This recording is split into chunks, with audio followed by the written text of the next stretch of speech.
Wari ko'y high blood ang aabutin sa mga alimangong aray. Aba, ay kailangan maghinay-hinay at delikado. Umagang-umaga pa nga nila ang mga kamangyan ay kami ay naglakad na agad. Gawa ng manghuhuli nga ni kami ngayon ng alimango. Medyo malayo-layo nga ni Ho sa amin mga kamangyan kaya kailangan namin bilisan ng kilos. At dahil nga ni malalaki yung hakbang ng mga kasama ko ay di lagi na lang akong naiiwanan. Buti nga ni at nagainit-init na ulit din sa amin. Gawa ng 2 buwan dining palaging umulan na ng umulan. Ay hindi na makalabas hindi na makapag-date. Ay charot. Mga 30 minutes siguro mga kamangyan yung nilakad namin bago talaga kami makarating. Areho yung kubo na lagi naming inatuluyan tuwing kami ay nagahuli din. Ang una namin ginawa mga kamangyan, hinanda na muna namin yung mga pamain doon sa alimango. Tapos dyan sa parang pisnit na itim na yan, dyan alagay yung mga pamain. Bale, pangalawang beses ko na aring manguha ng alimango mga kamangyan. At talagang hindi naman talaga madaling manghuli. Ayan, baligar niyo ang itsura mga kamangyan kapag nabuhol na yung sa pamain. Areho yung agamitin namin sa paghuhuli ng alimango mga kamangyan at ang tawag ho din sa amin ay panak. Ayan, bale, pasok lang ho yung parang pinakatali doon sa pamain, diyan siya kaabulin. Aba, pag pumasok din ang alimango ay talagay walang kawal. Ayan, gay ano ang magiging itsura at dahil nga ni mabigat, ay di binalik ko na rin kay kuya. Kapag magahuli ho pala ng alimango, kailangan low tide o mababa yung tubig. Kaya dapat medyo maaga talaga gawa ng mga patanghali na taas na yung tubig niyan. Ayan, diyan naghahanap-hanap na kami kung saan pwedeng ilagay yung panak para sure naman na may mahuli. Pagkakita ho namin mga kamangyan ng butas na ganyan at saka yung pinagngat-ngatan na shell ng lukay, ay di nilagay ho agad namin yung panak dahil sure na nandun yung alimango sa butas na yon nagatago. Pag tumaas yung tubig na yan, malabas dyan yung alimango tapos maaamoy niya yung pain tas masuot yan doon. Ay di huli. Marami man din nagtatanong sa akin, bakit daw ako'y tuwan-tuwa maglulusong sa mga putikan, ganyan. Kung ako baga daw ay hindi nadidiri, aba hindi naman ng mga kamangyan. Gawa ng pagnahugasan naman niya ng tubig, mawala din naman yung putik ay. Basta ako'y tuwan-tuwa mga kamangyan kapag ganyan napunta sa bukid, kapag nanguhuli ng mga isda. Siyempre minsan mapagod, pero yan yung mga karanasan na. Charis na iyak. Hindi, siyempre yan ay mga karanasan na talagang dala-dala mo hanggang pagtanda. Tapos kwento ko sa mga anak ko, alam nyo mga anak, nung bata pa ako ay nakaranas ng ganito.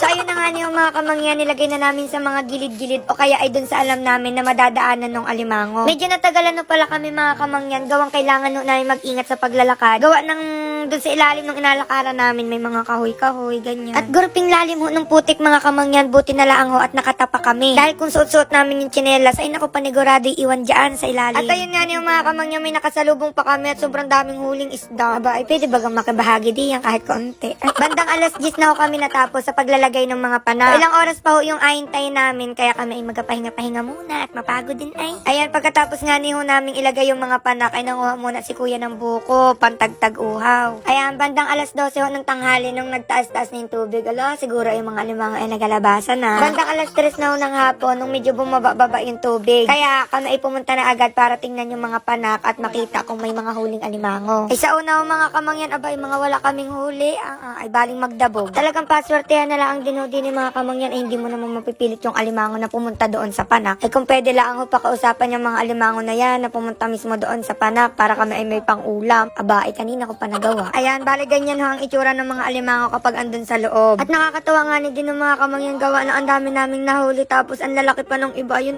Kaya hindi na rin ako nagataka mga kamangyan kung bakit gurping mahal din ang mga alimango, ganyan. Dahil sobrang hirap naman talagang hulihin. Hindi ho biro yung pagod, yung hirap. Hindi, seryoso, hindi biro talaga yung hirap, yung pagod. Yung oras na inagugol para lang ang makahuli ng mga ganyan. Yung iba no choice, kailangan talaga nilang gawin. Kaya yung iba diyan, swerte kayo kung hindi nyo na kailangan gawin yung mga ganitong klaseng bagay. Pagkatapos namin kunin yung mga panak, ay oras naman para kunin na yung alimango. Yung medyo mahirap-hirap nga ni Ering kunin mga kamangyan.